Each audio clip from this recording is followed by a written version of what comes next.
Hello, I'm the Nostalgia Critic. I remember it so you don't have to. And welcome to another rendition of Raiders of the Story Arc.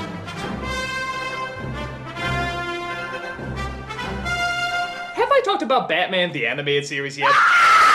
Okay, a few times. Well, then you can gather that it was a huge hit.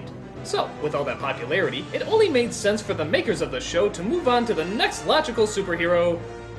Yes, Howard the Duck. They took their entire creative team and they went into Howard the Duck. Superman! Unlike the Batman cartoon, though, they did just start out in the middle of the story. Here, they had to go straight to the beginning of his origin, and give him, you guessed it, a story arc.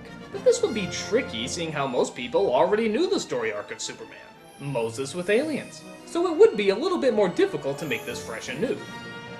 Does it succeed? Well, let's take a look. So we get our first episode, The Last Son of Krypton. Yeah, last one until we see the guest star list of future episodes. We get a look at Superman's father, Jor-El, who is very happy that his science suit is able to hold all of his chin. Gathering readings for final subterranean probe. He gets attacked by a Metroid monster, but manages to fight it off and continue with his research. Research that a giant computer named Brainiac is very interested in knowing. The Planetary Council demands that I analyze your data. People don't like to be spied upon. I'm sorry, Jor-El. This cartoon series is too important for me to allow you to jeopardize. So we see that Krypton is a little bit more diverse than it is in the other movies. Not only do they have black people on Krypton, but also British people too. Real British, not that fake British that Brando was trying to pull off. You'll start going over the data. I keep thinking, what if it supports your theory? What then? We can deal with it. This is Lara, Jor-El's wife. And of course his son, Kal-El. Which begs the question, is the last name in this family El? They go back home to look over the data they've discovered. But Lara's father, played by Tony Jay, is not enthusiastic, and tries winning his daughter over to his side. If he persists in predicting the end of the world, it'll be the end, all right, of his political and professional career. But what if he's right, Father? Try convincing the council he hasn't one supporter of his theory. The world is cruel. The world is wicked. It's I alone whom you can trust in this whole city. I am your only friend. Why's that, Solvan? Because you can never be wrong, Jor-El. I never let my ego get in the way of the facts. Well, let me let you in. Dude, they have dogs on Krypton? How is it the evolution of this planet is almost exactly the same as Earth's? It creates creatures that looks like flying spaghetti monster mucus, and yet it still somehow produces human beings and dogs? How does that work? I don't know. Maybe God made them. So Jor-El goes to the council and pleads his case. Please no doubt that the planet's core is undergoing a mounting chain reaction that will eventually destroy Krypton. Lunacy. Ask Brainiac. Yes. Nice outfits there, guys. Today's wardrobe is brought to you by the letter M. As I've stated before, the Temblars are the result of a slight polar shift. He's wrong. He doesn't know. He was built to monitor all of Krypton and has, I might add, served us far better than upstart scientists with apocalyptic visions. Yeah, come on. Don't you know it's the job of conservative news programs to tell you it's the end of the world? Act now and we can save everyone. And how do you propose to do that? Put everyone in the Phantom Zone. The Phantom Zone? I wonder what's in there. Nighttime sharpens, heightens each sensation. Darkness stirs. We can restore ourselves later on another planet. I've built a ship. Listen, please. But nobody believes his story, and Jor-El is stuck trying to find answers, only to discover that Brainiac has been lying the whole time. You're transmitting your memory to a satellite. You're saving yourself. Am I not the repository of all Kryptonian knowledge? If the Council knew Krypton was doomed, they would frantically put me to work on calculating an evacuation plan. A futile gesture, given the time remaining. Wait a minute, Jor-El built a ship, and they both must have known for the same amount of time that the planet was doomed. Why couldn't he come up with an evacuation plan? Hell, Jor-El had a plan ready to go. Why didn't Brainiac just say, Bitches, you're screwed. Pile into Jor-El's car. It's a 6-seater. But the guards locate him and try to shoot him down.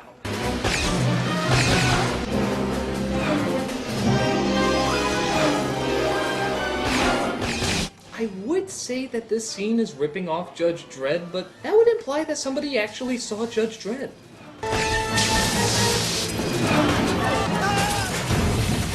So he escapes the guards and makes it home, where the family decides the only logical choice is to save their only son. Lara, I could send you with him. There's a risk, but if I have time to recalibrate the course... No, my love. I'm staying with you. I'd much rather risk my baby boy being sent into a dangerous world with no adult than leave your side, my love. Farewell, Krypton. So Brainiac takes off, as does Kal-El, and the planet meets its timely demise.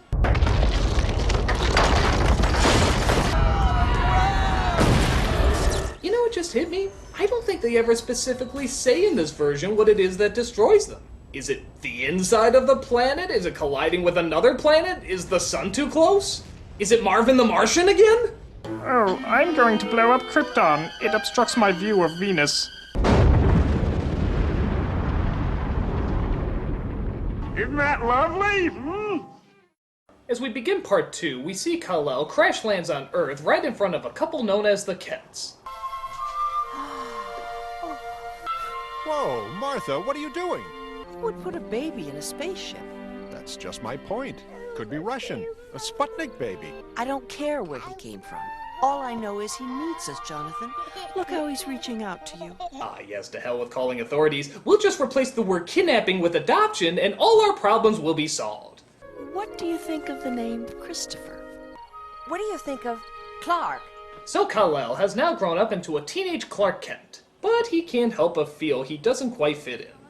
Lately I'm feeling kind of weird. You've always been weird if you ask me. Hey, it's Lana. You know, the girl who's had a crush on you since we were 3. You can tell me. Wait, what?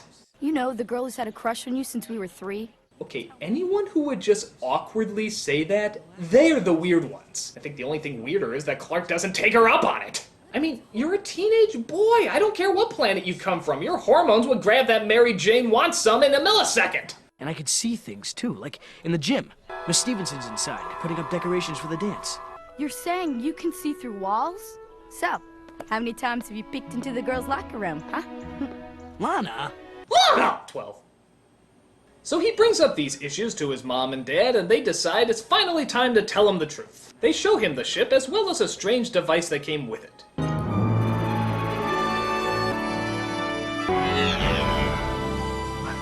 Hello, son. You've activated the message we placed in your escape rocket. We are your parents. No, it can't be true. You are the sole survivor of Krypton, a planet similar to Earth in many ways. This was our... What? Oh, sorry, son. Advertisements. You may have already discovered that you are much stronger and faster than a normal human being. It will give you abilities that no other human has. You may also notice your voice getting deeper, sporadic hair growth, and people's inability to recognize you if you wear glasses. I'm not a freak. I'm not! Clark, come back! The least you can do is not run like a complete pussy! You freak. But he discovers more of his powers and figures out that being a freak is, well, freaking awesome! Oh, Clark. It's okay. And faster than you can say, what transition? He's suddenly grown up into a man and saving people in Metropolis. Just ask little Denitra Evans. I was fooling around the window when I lost my balance and fell. Suddenly, this big blue angel with red wings came down and caught me. This is where they found Denitra, and that's where she fell from, 30 floors up. Clearly, Demetra is possessed by the devil. Buy your torches and pitchforks here. This steals the front page of the Daily Planet from Lois Lane, voiced by Dana Delaney. And she's pissed because despite her wearing a skirt about as wide as toilet paper, she's not getting the attention she feels she deserves.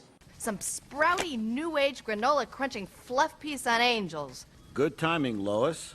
I want you to be the first to know I'm hiring a new guy on the city desk. Is he cute? You tell me. Oh,